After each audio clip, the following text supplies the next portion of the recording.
One of the things that the CDC has not done, and no policymaker at the federal level has done so far, is taken into account what natural immunity does. And that may be what we're seeing in Florida today.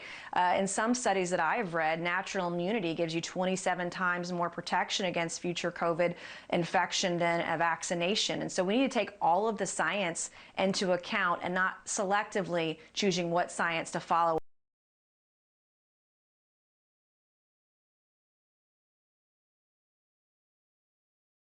Well, thank you very much, everybody. This is a group of people who, in many cases, became quite famous because they went through a lot having to do with the coronavirus, a tremendous amount, and a lot of them were covered, and we know them from the media. They've all got very interesting and very different stories to tell.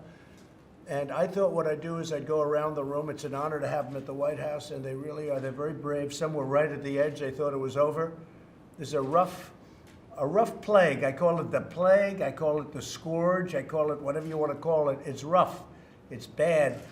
And a woman that I've really found fascinating, and she's from a state that's a great state, and a city that's been hit very hard, really, very, very hard, Detroit.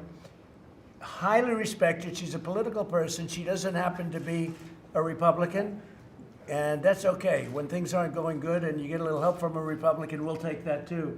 But your story was just a fantastic story. And we're going to go around the room, each of you. This man was an NFL football player for 10 years, a friend of Tom Brady, and he was hit hard.